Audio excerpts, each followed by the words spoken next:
प्रिय बच्चों, अब तक हम लोगों ने सूरदास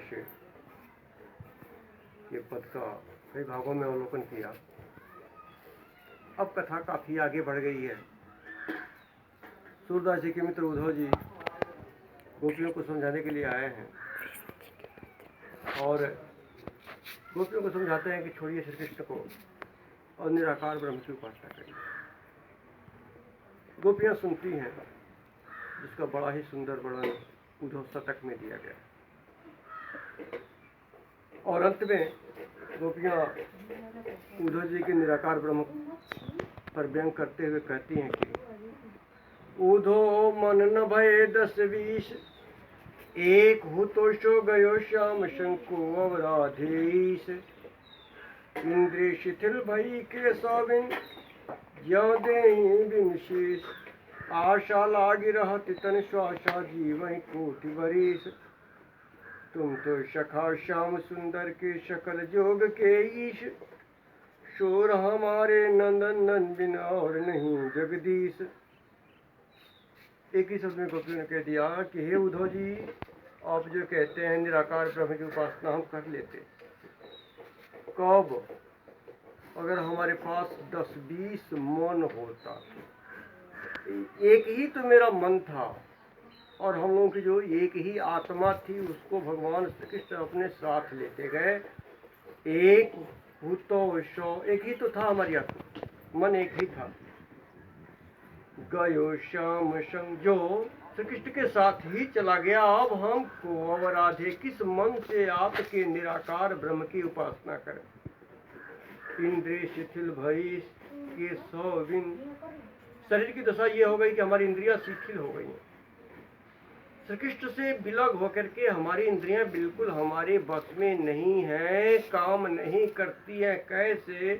जैसे शरीर से सिर को अलग कर दिया जाए तो फिर दोनों सिर निस्तेज हो जाता है, शिथिल हो जाता है। उसी प्रकार हमारा जो सिर था श्री कृष्ण वो चला गया और हम निश्चेष्ट शरीर पड़े हुए हैं।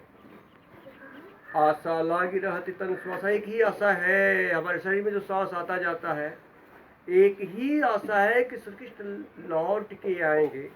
और इसी आशा में हम करोड़ों करोड़ों वर्ष, जीवन कोट बरी, करोड़ों वर्ष तक जी सकते हैं। तुम तो सखा श्याम सुंदर के, हे उद्धव जी, आप तो मित्र हैं श्री कृष्ण के और सख ही योगों के ज्ञाता है। इसलिए आपको बता दें कि सूर हमारे नंदन बिन, श्री कृष्ण ही हमारा सब कुछ है। श्री कृष्ण के अतिरिक्त हम किसी भी निराकार ब्रह्म को नहीं जानते। हमारे लिए कोई भी अन्यत्र ब्रह्म नहीं है। जो कुछ भी हमारा श्री कृष्ण ही है, वही हमारा प्राण है। यहाँ गोपियों ने निराकार ब्रह्म और सगुण साकार ब्रह्म दोनों की तुलना की है और यहाँ बताया है कि श्री कृष्ण की भक्ति श्रेष्ठ भक्ति है। अगले पद में अब गोपियाँ उद्धव पर व्यंग्यात्मक हो गई हैं और उन्हें करार दिया कि आपको तो श्री कृष्ण ने भेजा ही नहीं, आप तो रास्ता भटक के आ गए। उद्धव जाओ तुम्हें हम जाने,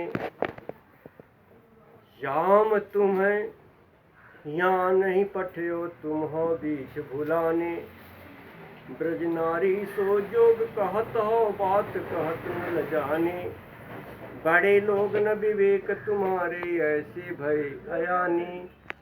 हम सो कही श्याम तुम्हें यहाँ को नहीं पठयो तुम हो बीच भुलाने। ब्रज नारी सो जोग कहत हो, बात न कहत न जाने। बड़े लोग न विवेक तुम्हारे, ऐसे भय अयानी। हम सो कही लई हम सही कह, जिय गुण ले हूँ शयाने। कहाँ बला कह दशा दिगंबर, मस्त करो पहचाने। साच कहो तुमको अपनी सो बूझत बात निदाने। शूर श्याम जब तुम ही पठायो, तब नहीं कहूँ शिकाने। उद्धव जी आप बताइए, कि जब श्री कृष्ण आपको भेज रहे थे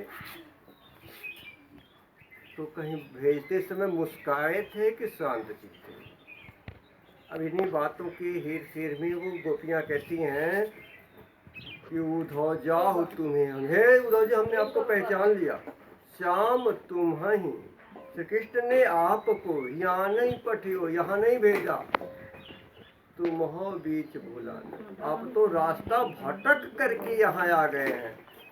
ब्रज नारी सो योग कहत हो, आप ब्रज बालाओं से योग साधना की बात करते हो, क्या आपको थोड़ी सी भी बात कहत न ल जाने, थोड़ी सी भी बात, ये बातें कहते समय शर्म नहीं आ रही है?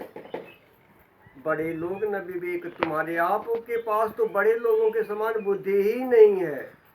ऐसे भय अयाने, आप तो अविवेकी हैं।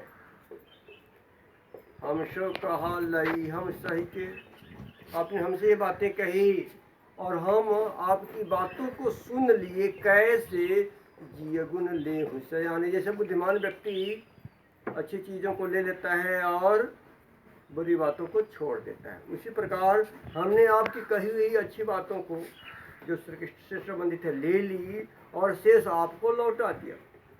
कहें अबला कह दशा दिगंबर, मष्ट करो पहचान कहाँ अबला। हम निरी महिलाएं हैं, श्री कृष्ण से अलग हो गई हैं, और कहाँ आपका निराकार ब्रह्म, नंगा ब्रह्म, दशा दिगंबर, जो बिल्कुल दिगंबर धारी है, अर्थात वस्त्र ही जिनके, दिशाएं ही जिनके वस्त्र हैं। ऐसे निराकार ब्रह्म की बात कहते समय आपको की बुद्धि को हमने पहचान लिया। साच कहो, सच सच बताइएगा, तुमको अपनी सौ, आपको आपकी ही कसम है, बूझत बात निदाने। हम आपसे खरी खरी बातें पूछते हैं कि सूर्य श्याम जब तुम ही पठाए, जब आपको सूर्य जी कहते हैं कि गोपियाँ कहते हैं कि हे उद्धव जी बताइए कि जब आपको श्री कृष्ण भेज रहे थे तब न कहूँ मुस्काने, तो क्या भेजते समय थोड़ा सा मुस्काए भी थे? और अगर आपको लगता है कि मुस्काए थे तो निश्चित ही आपकी परीक्षा के लिए हमारे पास भेज दिया है। आप वास्तव में बुद्धिमान नहीं हैं, आपके निराकार ब्रह्म रूपी ढोंग का खंडन करने के लिए मेरे पास भेज दिया है। इस पद में गोपियों ने निराकार ब्रह्म की उपासना की है। इस पद में गोपियों ने उद्धव जी के निराकार ब्रह्म का उपहास उड़ाया है और श्री कृष्ण के साथ अपने अनन्य भक्ति को जोड़ने का प्रयास किया। रस, भाषा, छंद, शैली सब कुछ वही रहेगा।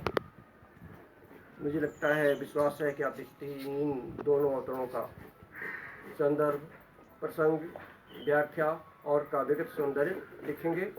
शेष अगले पद में, अगले एपिसोड में फिर से मिलेंगे। तब तक के लिए धन्यवाद।